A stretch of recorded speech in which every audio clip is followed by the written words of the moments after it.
महाराष्ट्राच्या इतिहासात गडदुर्गांचं महत्त्व अनन्यसाधारण आहे. भुईकोट, जलदुर्ग, गिरिदुर्ग यांसारखे दुर्गांचे प्रकार महाराष्ट्रात खूप आहेत.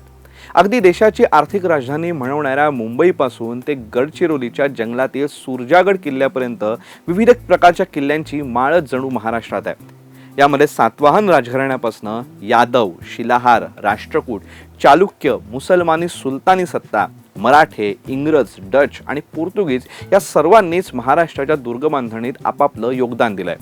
यातील अनेक किल्ले आपल्याला माहिती आहेत. त्या किल्ल्यांवर आपण गेले देखील असाल. प्रत्येक भागातील इतिहास वेगळा आहे. तेथील किल्ल्यांनी त्यामध्ये आपलं योगदान देखील दिलंय. यातीलच उत्तर कोकणच्या इतिहासाची आज चर्चा करू. उत्तर कोकणचा इतिहास हा वेगवेगळ्या राजवटींच्या योगदानाने समृद्ध झालाय. गुजरातच्या सुलतानापासून ते मराठ्यांपर्यंत हा इतिहास आपल्याकडे उपलब्ध देखील आहे. याच उत्तर कोकणच्या इतिहासाचे अनेक मूक साक्षीदार अरबी समुद्राकडे तोंड करून उभे आहेत. यामधील पोर्तुगीजांचा बळकट वसईचा दुर्ग आपल्या सगळ्यांना माहितीच आहे.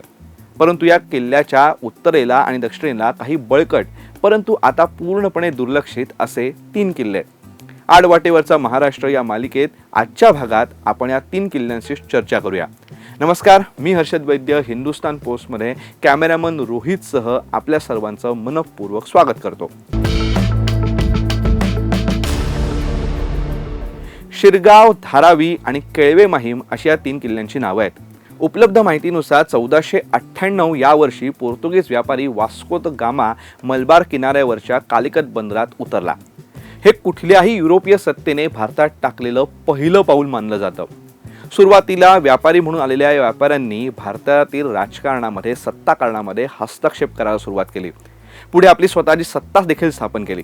1580च्या वर्षापर्यंत पोर्तुगीजांच्या ताब्यात दीव, दमण, मुंबईसह वसई प्रांत, चौल, गोवे बेटे, साष्टी, बारदेश, होनावर, बार्सेलोर, मंगळूर, कनकोर, कोचीन, नेगापट्टम असे प्रदेश होते. उत्तर कोकणात वसईचा अतिशय बळकट किल्ला उभा होता. याच्या जोडीला याच्या बाजूबाजूला अनेक छोटे मोठे किल्ले देखील पोर्तुगीजांनी जिंकून घेतले आणि त्यांची डागडुजी करून ते मजबूत देखील केले. यात या 3 किल्ल्यांचा समावेश होता. याच किल्ल्यांच्या बळावर पोर्तुगीजांनी उत्तर कोकणातील सामान्य जनतेवरती अतिशय क्रूर, जुलमी अत्याचार केले. जबरदस्ती, धर्मांतर, लूटमार या गोष्टींची सवय व्हावी इतक्या गोष्टी रोजच्या झाल्या होत्या. छत्रपती शिवाजी महाराजांनी हिंदवी स्वराज्य स्थापन केले, परंतु त्यांना इतर व्यापांमुळे आणि त्यांचं अकाली निधन झाल्याने त्यांना या भागाकडे लक्ष देणं जमलं नाही. पुढे छत्रपती संभाजी महाराज, छत्रपती राजाराम, ताराबाई साहेब आणि छत्रपती शाहूंच्या सुरुवातीच्या काळात सर्व घडी बसेपर्यंत या प्रदेशातील जनतेकडे लक्ष देणं मराठ्यांना जमलंच नाही.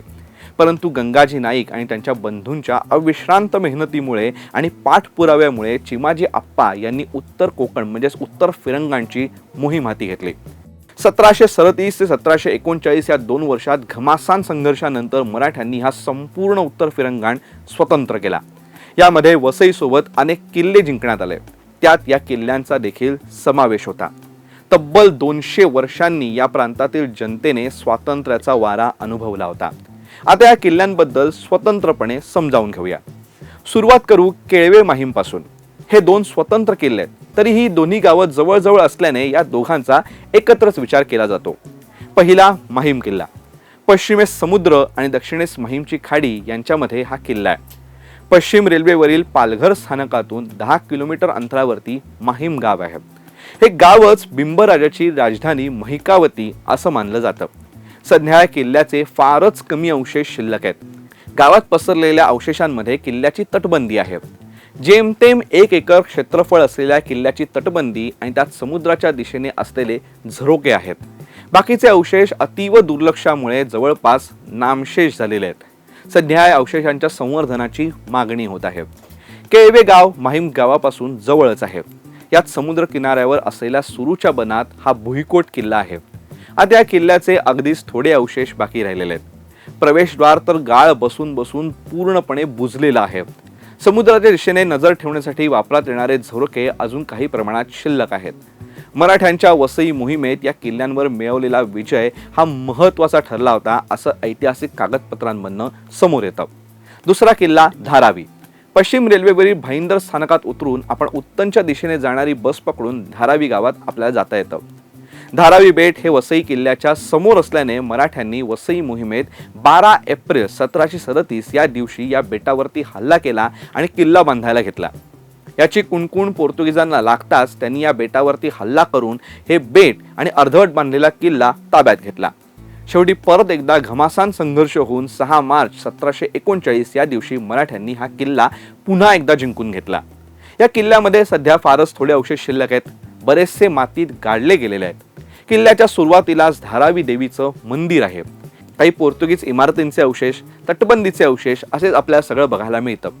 किल्ल्याच्या माथ्यावरून वसई किल्ला दिसतो आणि किल्ल्याला लागूनच विस्तीर्ण समुद्र असल्याने हा किल्ला लष्करी दृष्ट्या अतिशय महत्त्वाचा होता.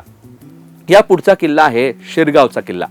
या तिन्ही किल्ल्यांच्या मालिकेत सर्वात सुस्थितीत असलेला किल्ला म्हणजे शिरगावचा किल्ला. पालघर स्थानकातून शिरगावला जाण्यासाठी बसेसची सुविधा आहे.